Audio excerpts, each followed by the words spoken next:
Media వేధింపులకు గీతాంజలి అనే వివాహిత బలైపోయింది. ప్రస్తుతం ఈ ఇష్యూ మీద మనతో పాటు మాట్లాడేందుకు వాసిరెడ్డి పద్మ ఉన్నారు. మేడం చెప్పండి, ఇలాంటి ఘటనలు ఎలా చూస్తారు? ఇది చాలా పైశాచికత్వానికి పరాకాష్ట.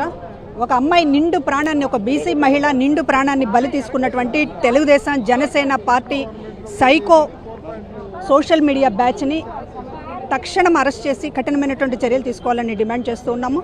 ముఖ్యమంత్రి గారు కూడా ఈ ఘటన పట్ల చాలా కలిచివేసింది. ఆయన హృదయాన్ని కూడా స్పందించారు. ఈ రోజున ప్రభుత్వ పరంగా పూర్తిగా అండదండగా ఉంటామని చెప్పారు. ఇప్పుడే ముఖ్యమంత్రి గారితో మాట్లాడడం కూడా జరిగింది. ఈ ఘటన విషయాన్ని అత్యంత సీరియస్గా మేము పరిగణిస్తున్నాం. ప్రభుత్వం తరపున, అదేవిధంగా మహిళా లోకం తరపున కూడా చాలా సీరియస్గా పరిగణిస్తున్నాం. ఎందుకంటే ఇష్టానుసారంగా ఆమెని ఒక మహిళ మీద మాట్లాడరానటువంటి మాటలు మాట్లాడినటువంటి ఫలితంగా ఆమె ఈ రోజున ఆత్మహత్య చేసుకునేంత పరిస్థితి. ఇద్దరు చిన్న బిడ్డల్ని ఇంట్లో పెట్టుకుని ఆత్మహత్య చేసుకుందంటే ఏ పరిస్థితికి నెట్టారో అనేటటువంటి అర్థమవుతుంది. ఆమె చేసిన తప్పల్లా ఏంటి, మంచిగా ఒక ఇళ్ల పట్టా నాకు జగనన్న ఇచ్చారు అనేటటువంటి దాంతో సంతోషంతో కొంచెం ఆనందాన్ని వ్యక్తం చేసినందుకు వెంటాడి వేధించి వేట కుక్కల్లాగా ఆమె జీవితాన్ని బలిగొన్నారు. ఒక పశువుల్లాగా వ్యవహరించారు social media, Telugu Desam party social media, Janasena social media. దీనికి ప్రాయచిత్తము, పశ్చాత్తాపము ఆ పార్టీలు చెల్లించాల్సిందే. ఎందుకంటే ఒక మహిళకి సంబంధించి ఆమె ఏమీ రాజకీయ నాయకురాలు కాదు, కనీసం మా పార్టీ కార్యకర్త కూడా కాదు. కేవలం ఒక లబ్ధిదారు. అమ్మఒడి పథకంతో పాటు అనేక పథకాలతో పాటు ఇళ్ల పట్టా కూడా ఇచ్చారు జగనన్న గారు. ఇంకా నాకు కావాల్సిందే ఉంది జీవితంలో అనేటటువంటి ఒక ఆనందాన్ని వ్యక్తం చేసినందుకు మీరు ఒక రాక్షసుల్లాగా ఆమె ప్రాణాన్ని బలిగొన్నారు. మీకు మంచి చేయడం తెలియదు.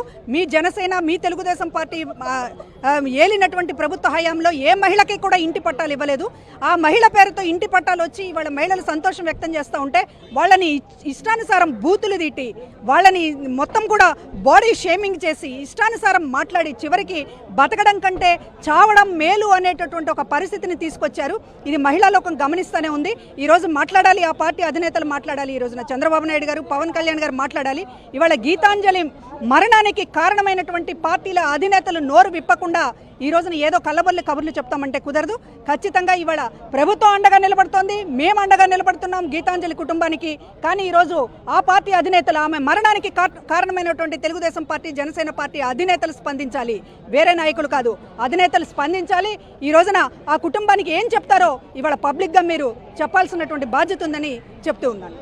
గీతాంజలి మరణానికి బాధ్యులైన వారిని కఠినంగా శిక్షించాలి. ఇప్పటికే ఈ ఘటన మీద ఎవరైతే ఉన్నాడు చంద్రబాబు కావచ్చు, ఇటు పవన్ కూడా స్పందించాలని చెప్పి వాసిరెడ్డి పద్మ డిమాండ్ చేస్తున్న పరిస్థితి కనబడుతుంది. కెమెరా పర్సన్ వెంకట్తో అశోక్, సాక్షి టీవీ, విజయవాడ నుంచి.